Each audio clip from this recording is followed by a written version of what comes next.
Good evening and welcome to the news at 10.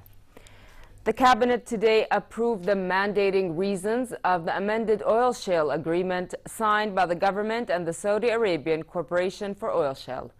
The amendment was in line with the government's strategy to encourage investment in the oil shale industry and reach understandings with companies to overcome financial burdens posed by regional conditions and a slump in oil prices.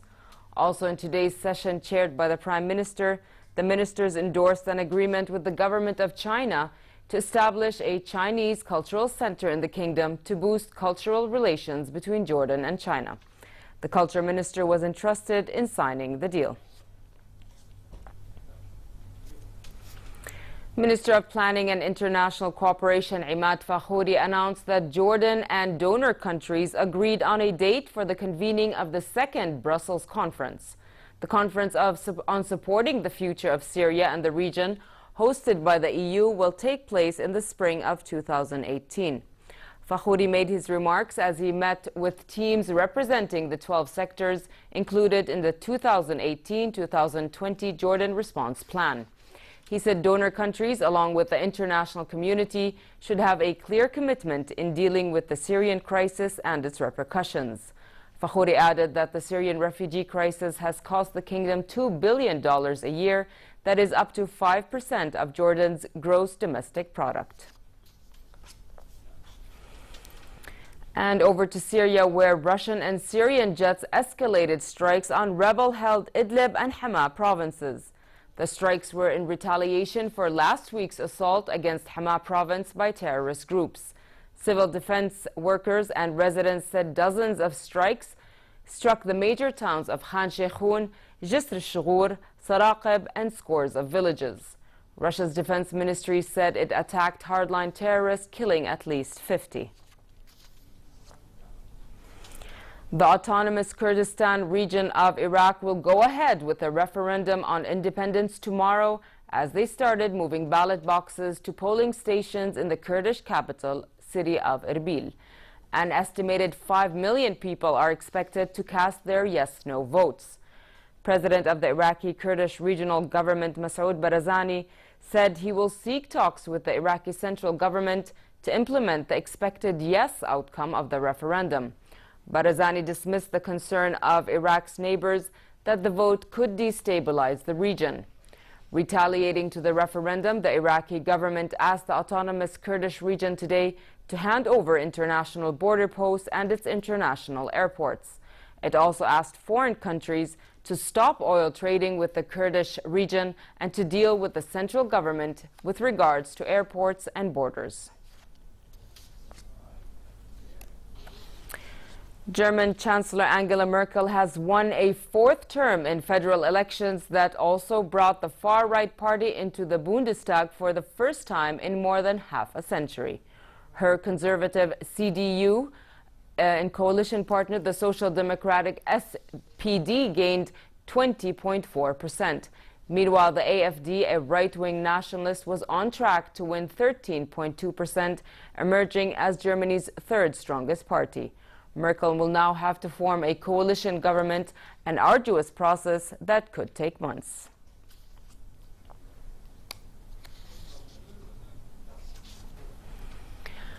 North Korea's state-run television KRT aired a video showing tens of thousands of people attending an anti-U.S. rally at Kim Il-sung Square in Pyongyang. The protest was a result of U.S. President Donald Trump's calling the North Korean leader a madman, as well as Trump's latest Twitter outburst against the North. This report has the details. For North Korea's spy. Another shot in the war of words between the US and North Korea. Donald Trump hitting back at Pyongyang in a late-night tweet on Saturday, saying if its foreign minister echoes the thoughts of, quote, little rocket man, an apparent reference to North Korean leader Kim Jong-un, they won't be around much longer. It came after Pyongyang's foreign minister took a defiant tone at the UN's General Assembly, saying that targeting the US with its rockets was inevitable after Trump first labelled the North's leader. But despite a week of heightened rhetoric from Washington and Pyongyang, tourists near the South Korean border with the North aren't too bothered. I don't think war is likely to happen, so I came here with my children on a Sunday morning to actually see North Korea, which we often watch from news these days. I wanted to teach my children about the division. Meanwhile, North Koreans were seen turning out in droves to an anti-US rally on Sunday. State-run television showing tens of thousands of people gathered in Pyongyang, where there were reportedly speeches supporting Kim Jong-un's latest statement, in which he called Trump a mentally deranged US dotard. Back here at home, the British Red Arrows, on a tour of the Middle East, performed an aerobatic show in Jordan. The British Aero teams flew over the kingdom in their distinctive Red Hawk jets to celebrate the special relationship between Jordan and the UK. The world-famous Royal Air Force Red Arrows will also perform in Saudi Arabia, Kuwait, Qatar, Oman, Bahrain and the UAE. British Ambassador to Jordan Edward Oakden spoke to JTV about the significance of the tour. The key theme of what we're here to do today is to celebrate the concept of teamwork. The teamwork between Britain and Jordan, and the relationship between our two Royal Air Forces has gone back almost 100 years. Next year the Royal Air Force will celebrate its 100th anniversary. The second theme is security. We are here in Jordan to help guarantee Jordan's security. And to the world of fashion and Milan Fashion Week, where Italian designer Angela Missoni unveiled her Spring-Summer 2018 party-inspired collection, celebrating her 20 years as creative director at her family's fashion house. Colorful as always, the collection included dresses and skirts with matching tops, short jackets and cardigans, pantsuits and bright leggings with iridescent jumpers. Male models wear colorful shorts or tapered trousers with tops that had motif that recalled the tie-dye t-shirts with leather slip-ons on their feet.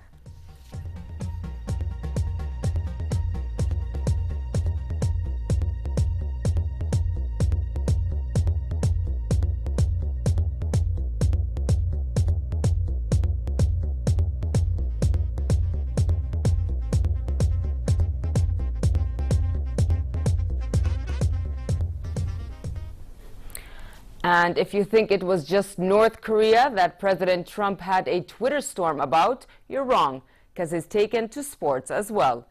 National Football League players from the Baltimore Ravens and Jacksonville Jaguars knelt and linked arms during the pre-game national anthem in London, hours after U.S. President Donald Trump called on fans to boycott teams that do not discipline players who protest.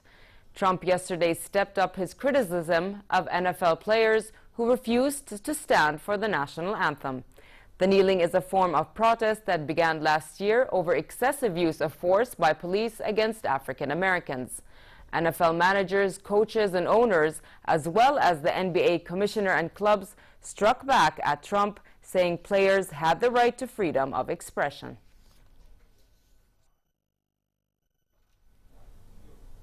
And finally, for a quick look at the weather, autumn is in the air with somewhat chilly conditions at night, but warm during the day. Tomorrow, temperatures in Amman are expected to reach 30 degrees Celsius, dropping down to 17 at night.